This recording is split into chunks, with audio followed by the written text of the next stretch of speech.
రాష్ట్రంలో చౌక ధరల దుకాణాలన్నీ ఈరోజు తిరిగి ప్రారంభించారు.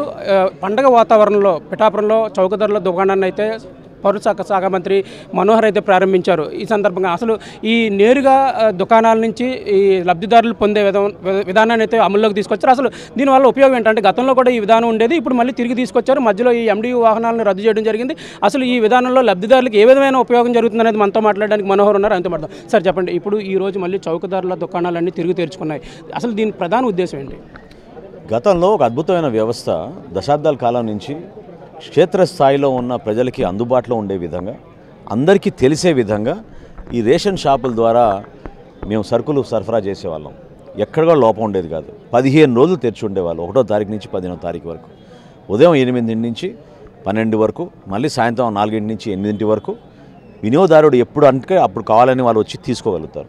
ఈ కొత్త వ్యవస్థ వలన వాళ్ళు పనులు మానేసుకొని వీధి చివరికి వచ్చి ఏ వ్యాన్ ఎక్కడికి వస్తుందో కూడా తెలియని పరిస్థితి, అయోమయమైన పరిస్థితిని అధిగమించి నష్టం జరుగుతుంది. రాష్ట్ర ప్రజలకు కూడా 1650 కోట్ల రూపాయల నష్టం జరిగింది దీనివల్ల, ఈ MDU వ్యాన్ల వల్ల. దాన్ని మేము ఆలోచించి సుదీర్ఘంగా అవగాహన తెచ్చుకున్న తర్వాత గౌరవ ముఖ్యమంత్రి గారు, అదేవిధంగా గౌరవ ఉప ముఖ్యమంత్రి గారు వారి సూచనలతోటి మరొక్కసారి ఈ షాపుని మేము పునః ప్రారంభించాం. ఈ రోజున అద్భుతమైన కార్యక్రమం పండుగ వాతావరణంలో జరుగుతోంది. ఖచ్చితంగా ప్రజలకి మెరుగైన సేవలు, నాణ్యతలో ఎక్కడ లోపం లేకుండా, తూకాల్లో ఎక్కడ పొరపాటు లేకుండా ప్రతి కుటుంబానికి అందే విధంగా దాదాపు 1,46,00,000 కుటుంబాలకి ఈ రోజున ఈ వ్యవస్థ ద్వారా మేము పంపిణీ చేయబోతున్నాం. సార్, అంటే ఇప్పుడు ఈ కేవలం బ్లాక్ మార్కెట్ని అరికట్టడానికి ఈ విధానం ఎంతో ఉపయోగపడుతుందని చెప్తున్నారు. అసలు ఈ రేషన్ డీలర్లు ఏమైనా అవకతవకలు పాల్పడితే ఎటువంటి చర్యలు తీసుకుంటారు వాళ్ళ మీద? గతంలో వాళ్ళపైన చర్యలు తీసుకోవాలంటే ఆ విధంగా చట్టం కూడా లేదు. ఎందుకంటే కొత్త వ్యవస్థ సృష్టించారు వాళ్ళు. ఫేర్ ప్రైస్ షాప్ డీలర్ ఎవరైనా పొరపాటు చేస్తే అదే రోజు సాయంత్రం వాళ్ళని సస్పెండ్ పెట్టి రెవెన్యూ అధికారులకి హ్యాండ్ ఓవర్ చేసి షాప్ స్వాధీనం చేసుకుంటాం.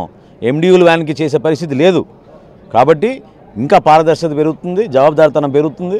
నిజాయితీగా పనిచేసే ప్రతి ఫేర్ ప్రైస్ షాప్ డీలర్ని గౌరవించుకుంటాం.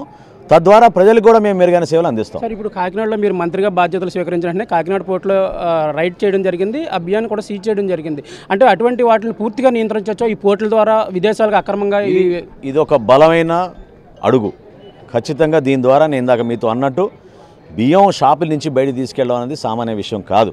వ్యాన్ల ద్వారా మాత్రం వీరు కావాలని ఆ వ్యవస్థను ఏర్పాటు చేసుకుని రాష్ట్ర వ్యాప్తంగా ఒక సిండికేట్ ఏర్పాటు చేసుకుని వీళ్ళు చేశారు. ఆ పరిస్థితి ఈరోజు లేదు. ప్రశాంతమైన వాతావరణంలో ప్రజలకు అందిస్తాం. Thank you.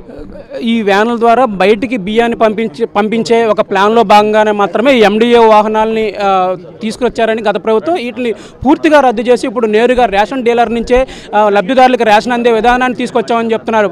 పక్కదారి పెడుతున్న ఈ చౌక బియ్యాన్ని నియంత్రించడానికి, అంటే బ్లాక్ మార్కెట్ను నియంత్రించడానికి ఇది పూర్తిగా ఉపయోగపడుతుందని చెప్తున్నారు. ఈ రేషన్ డీలర్లు కూడా ఎటువంటి అవకతవకలకు పాల్పడకుండా లబ్ధిదారులకు పూర్తిగా ఈ సదుపాయాన్ని అందించాలని కూడా ఆయన చెప్తున్నారు. ఎటువంటి అవకతవకలకు పాల్పడినా కఠిన చర్యలు తప్పవని కూడా మంత్రి మనోహర్ అయితే హెచ్చరిస్తున్నారు. మెగా న్యూస్ కోసం వీడియో జర్నలిస్ట్ దొరబాబుతో ఉదయ్, పిఠాపురం నుంచి.